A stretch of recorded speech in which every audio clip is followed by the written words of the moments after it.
Ladies and gentlemen, the story of the Real Barenziah, Volume 3, continues now. By Anonymous. For several days, Barenziah felt a weight of sorrow at her separation from her friends, but by the second week out, her spirits began to rise a little. She found that she enjoyed being on the road again, although she missed Straw's companionship more than she would have thought.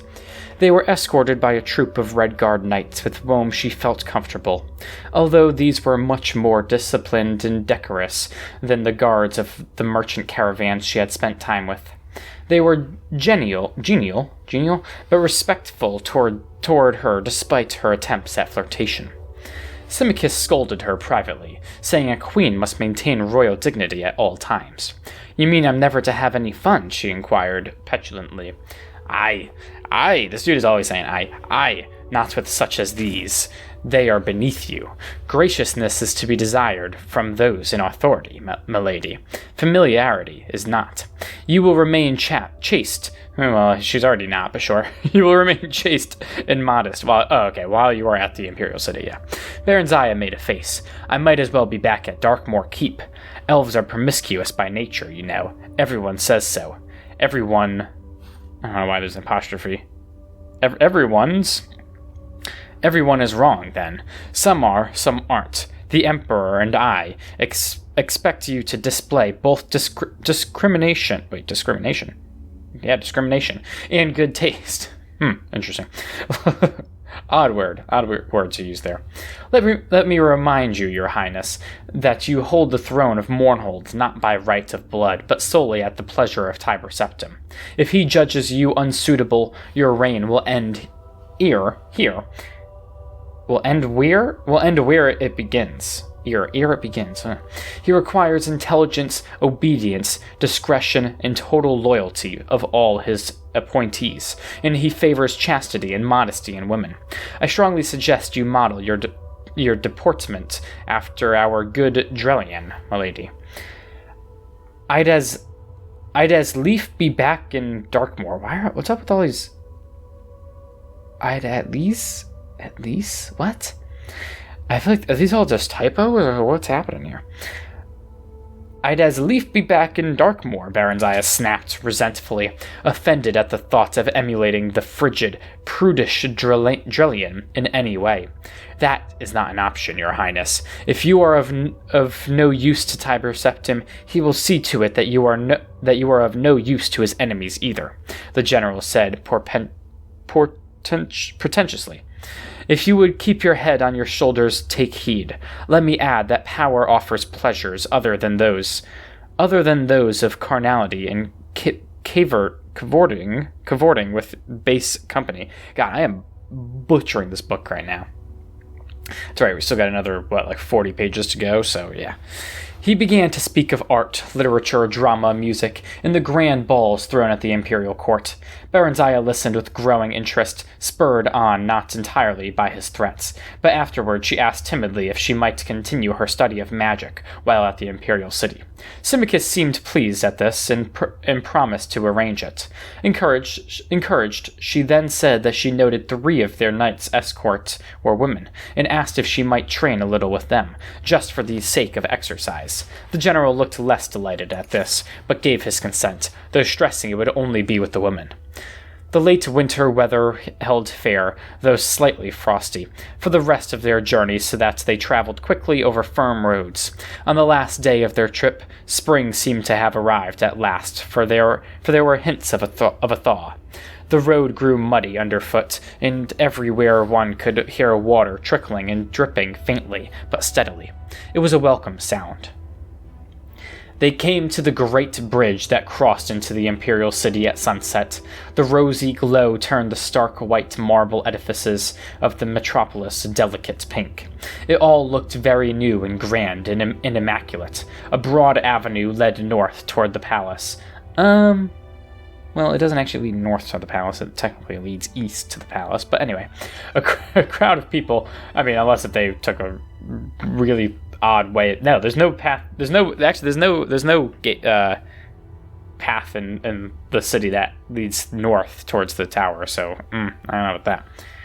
A crowd of people of all sorts and races filled the wide concourse.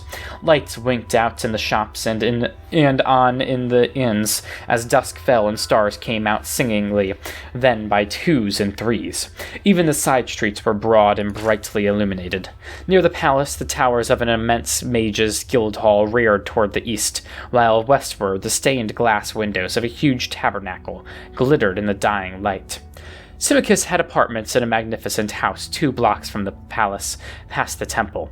The Temple of the One, he identified as they passed it, an ancient Nordic cult which Tiber Septim had revived. That's funny.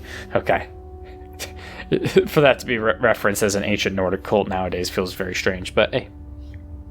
He said that Barenziah would be expected to become a member should she prove acceptable to the emperor. The place was quite splendid, although little to Barenziah's taste. The walls and furnishings were done in utter pristine white, relieved only by touches of dull gold, and the floors in dully gleamed black marble. Barenziah's eyes ached for color and the interplay of subtle shadings. Okay, yeah. Didn't realize she cared so much about how places look. Especially having lived in Riften like the majority of her life now. Or maybe not the majority of her life, but a good amount of her life. In the morning, Symmachus and Drelian escorted her to the imperial palace. Barenziah noted that everyone they met greeted Symmachus with a differential respect, in some cases bordering on obsequiousness. The general seemed to take it for granted. They were ushered directly into the imperial presence. Morning sun flooded a small room through a large window with tiny panes, washing over a sumptuously laden breakfast table and the single man who sat there, dark against the light. He leapt to his feet as they entered and hurried toward them. "Ah, Symmachus, our most loyal friend! We welcome your return most gladly." His hands held Symmachus's shoulders briefly, fondly, halting the deep genuflection the dark elf had been in the process of effecting. Barenziah curtsied as Tiber Septim turned to her. "Barenziah, our naughty little runaway. How do you do, child? Here, let us have a look at you. Why, Symmachus, she's charming, absolutely charming. Why have you hidden her from us all these years? Is the light too much, child? Shall we draw the hangings? Yes, of course." He waved aside Symmachus' protests and drew the curtains himself, not troubling to summon a servant. "You will pardon us for this discourtesy towards yourselves, our dear guests. We've much to think of, though that's scant excuse for hospitality's neglect. But pray join us. There's some excellent nectarines from Blackmarsh." They settled themselves at the table. Barenziah was dumbfounded. Tiber Septim was nothing like the grim, grey, giant warlord she'd pictured. He was of average height, fully half a head shorter than tall Symmachus, although he was well-knit of figure and lithe of movement. He had a winning smile, bright, indeed piercing, blue eyes, and a full head of stark white hair above a lined and weathered face. He might have been any age from 40 to 60. He pressed food and drink upon them, then repeated the question the general had asked her days ago. Why had she left home? Had her guardians been unkind to her? "No, Excellency," Barenziah replied. "In truth, no. Although I fancied so at times." Symmachus had fabricated a story for her, and Barenziah told it now, although with a certain misgiving. The stable boy, Straw, had convinced her that her guardians, unable to find a suitable husband for her, meant to sell her off as a concubine in Rihad, and when a red guard had indeed come, she had panicked and fled with Straw. Tiber Septim seemed fascinated and listened raptly as she provided details of her life as a merchant caravan escort. "Why, 'tis like a ballad," he said. By the one, we'll have the Count's bard set it to music. What a charming boy you must have made." Oh, okay, I thought you were saying Straw was charming for a second. No, her dressing up as a boy, yeah. General Symmachus said. Barenziah stopped in some confusion, then proceeded. He said, "Well, that I no longer look much like a boy. I have grown in the past few months." She lowered her gaze in what she hoped approximated maidenly modesty. "He's a very discerning fellow, and is our loyal friend Symmachus. I know I've been a very foolish girl, Excellency. I must crave your pardon, and that of my kind guardians. I realized that some time ago, but I was too ashamed to go back home. But I don't want to return to Darkmoor now. Excellency, I long for Mournhold. My soul pines for my own country. Our dear child, you shall go home, we promise you. But we pray you remain with us a little longer, and that you may prepare yourself for the grave and solemn task with which we shall charge you. Barenziah gazed at him earnestly, heart beating fast. It was all working just as Symmachus had said it would. She felt a warm flush of gratitude toward him, but was careful to keep her attention focused on the Emperor. I am honored, Excellency, and wish most earnestly to serve you and this great empire you have built in any way I can. It was the polite thing to say, to be sure, but Barenziah really meant it. She was awed at the magnificence of the city and the discipline and order evident everywhere, and moreover was excited at the prospect of being a part of it all. And she felt quite taken by the gentle Tiber Septim. Don't tell me she's got the fucking hots for Tiber Septim now, goddamn. After a few days, Symmachus left for Mournhold to take up the duties of a governor until Barenziah was ready to assume the throne, after which he would become her prime minister. Barenziah, with Drelian as chaperone, took up residence in a suite of rooms at the imperial palace. Several tutors were provided her, and all the fields deemed seemly for a queenly education. During this time, she became deeply interested in the magical arts, but she found the study of history and politics not at all to her preference. On occasion, she met with Tiber Septim in the palace gardens, and he would unfailingly and politely inquire as to her progress, and chide her, although with a smile, for her disinterest at matters of state. However, he was always happy to instruct her on the finer points of magic, and he could make even history and politics seem interesting. They're people, child, not dry facts in a dusty volume, he said. As her understanding broadened, their discussions grew longer, deeper, more frequent. He spoke to her of his vision of a united Tamriel, each race separate and distinct, but with shared ideals and goals, all contributing to the common weal. Some things are universal, shared by all sentient folk of goodwill, he said. So the one teaches us. We must unite against the malicious and the brutish, the miscreants, the orcs, oh god, of course. Of course, the orcs, yep. The orcs, trolls, goblins, and other worse creatures, and not strive against one another. His blue eyes would light up as he stared into his dream, and Barenziah was delighted just to sit and listen to him. If he drew close to her, the side of her body next to him would glow as if he were a smoldering blaze. If their hands met, she would tingle all over, as if his body were charged with a shock spell. One day, quite unexpectedly, he took her face in his hands and kissed her gently on the mouth. She drew back after a few moments, astonished by the violence of her feelings, and he apologized instantly. We didn't mean to do that. It's just, you are so beautiful, dear, so very beautiful. He was looking at her with hopeless yearning in his generous eyes. She turned away, tears streaming down her face. Are you angry with us? Speak to us, please. Barenziah shook her head. I could never be angry with you, Excellency. I love you. I know it's wrong, but I can't help it.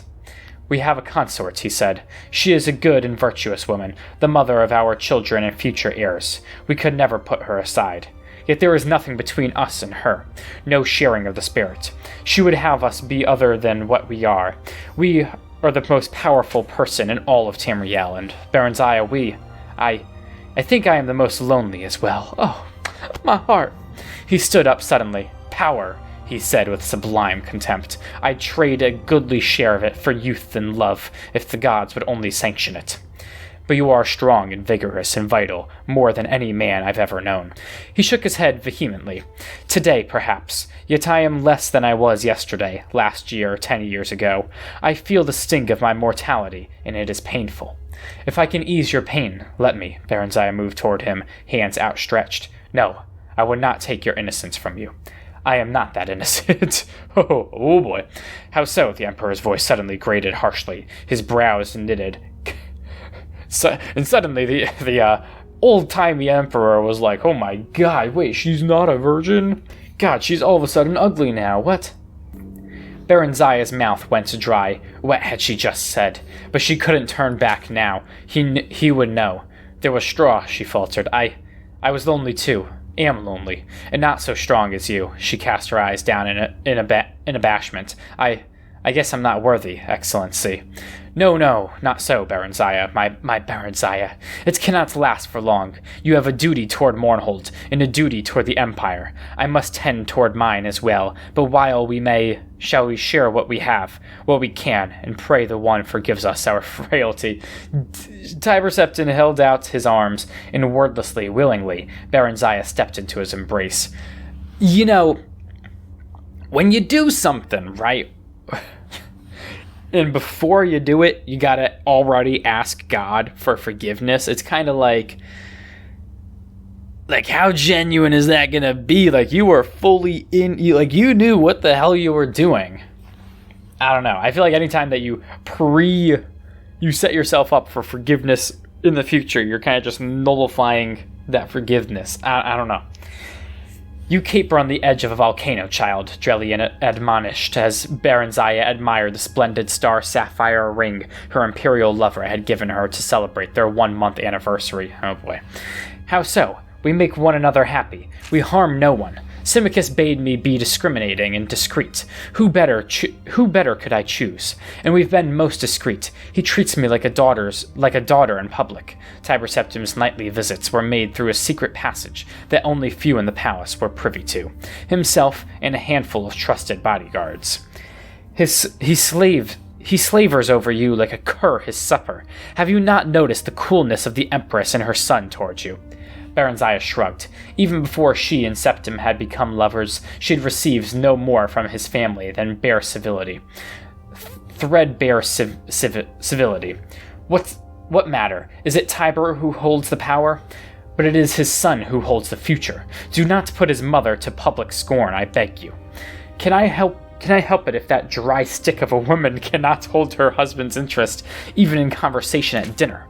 Have less to say in public, that is all I ask. She matters little, it is true, but her children love her, and you do not want them as enemies. Tiber Septim has not long to live, I mean. Drelian amended quickly at Barenziah's scowl. Humans are all short-lived, ephemeral, as we of the elder races say. They come and go as the seasons, but the families of the powerful ones live on for a time. You must be a friend to this family if you would see lasting profit from your relationship. Ah, but how can I make you see truly?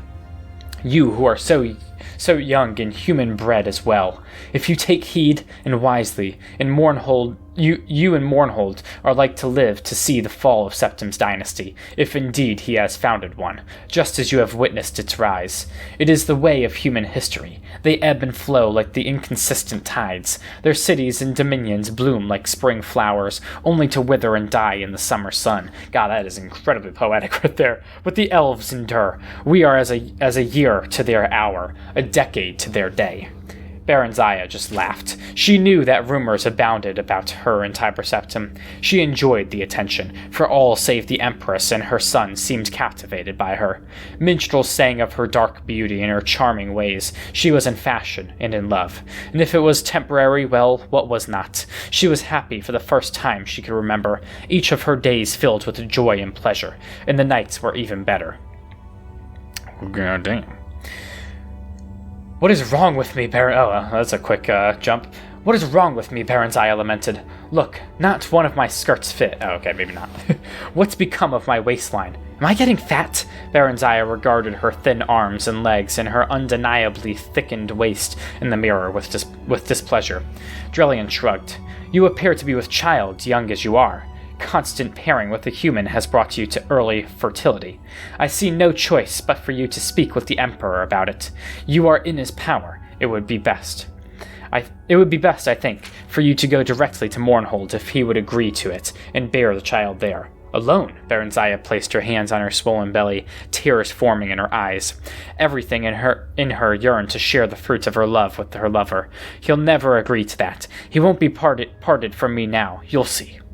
Drelian shook her head. Although she said no more, a look of sympathy and sorrow had replaced her usual cool scorn. That night, Barenziah told Tiber Septim when he came to her for their usual assignation? With child, he looked shocked. No, stunned. You're sure of it? But I was told the elves do not bear it so young in age. Bruh, we were told like a year or two, like that's not, you're not far off, bruh. Barenziah forced a smile. How can I be sure? I shall have my healer fetched. The healer, a high elf of middle years, confirmed that Barenziah was indeed pregnant, and that such a thing had never before been known to happen. It was a testimony to His Excellency's potency. Oh boy. The healer said in sycophantic tones. Tiber Septim roared at him. This must not be, he said. Undo it. We command you. Sire, the healer gaped to him. I cannot. I may not. Of course you can. You incompetent dullard, the Emperor snapped. It is our express wish that you do so. Barenziah, till then silent and wide-eyed with terror, suddenly sat up in bed. No, she screamed. No. What are you saying? Child, Tiber Septim sat down beside her, his face wearing one of his winning smiles. I'm so sorry, truly, but this cannot be. Your issue would be a threat to my son and his sons. I shall no more put it plainly than that. The child I bear is yours, she wailed. No, it is now but a possibility, a might be, not yet gifted with a soul or quickened into life. I will not have it so. I forbid it. He gave the healer another hard stare, and the elf began to tremble. Sire, it is her child. Children are few among the elves. No elven woman conceives more than 4 times, and that is very rare. 2 is the usual number. Some bear none, even, and some only 1. If I take this one from her, sire, she may not conceive again. You promised us she would not bear to us. We've little faith in your prognostications. Barenziah scrambled naked from bed and ran for the door, not knowing where she was going, only that she could not stay. She never reached it. Darkness overtook her. She awoke to pain and a feeling of emptiness, a void where something used to be, something that used to be alive, but now is dead and gone forever. Oh shit. Drellian was there to soothe the pain and clean up the blood that still pooled at times between her legs, but there was nothing to fill the emptiness. There was nothing to take the place of the void. The Emperor sent magnificent gifts and vast arrangements of flowers, and came on short visits, always well attended. Barenziah received these visits with pleasure at first, but Tiber Septim came no more at night, and after some time, nor did she wish him to. Some weeks passed, and when she was completely physically recovered, Drellian informed her that Symmachus had written to request she come to Mournhold earlier than planned. It was announced that she would leave forthwith. She was given a grand retinue, an extensive trousseau befitting a queen, and an elaborate and impressive ceremonial departure from the gates of the imperial city. Some people were sorry to see her leave, and expressed their sadness in tears and expostulations. But some others were not, and did not. Okay. Wow. I don't think many of those other books that we've read before about Barenziah, did they mention that she got pregnant? I don't think that was true. I suppose this is the real side of Barenziah that we are supposedly seeing.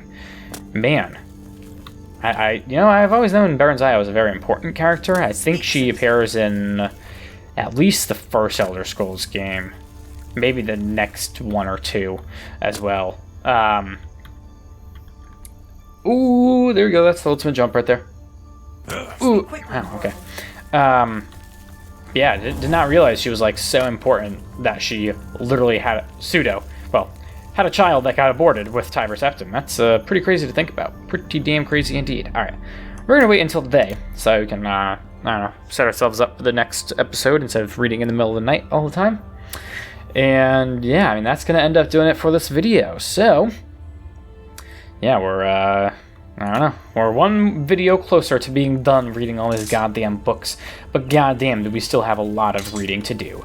And, well, at least we only have, well, maybe we don't have that much reading, but we still have 2 more very long books from the Real Barenziah series, so yeah, I would say there's still a lot to go. Anyway, that is going to do it for today, so once again, thank you for watching. Don't forget to like, comment, and subscribe, and I hope to see you in that next video for Volume 4. Till then, goodbye. I don't wanna see the glow without you. Refuse to even leave my home without you. Or my brain's gonna explode without you. I don't even know how to cope without you. Cause I don't wanna see the glow without you. Refuse to even leave my home without you. Or my brain's gonna explode without you. I don't even know how to cope without you.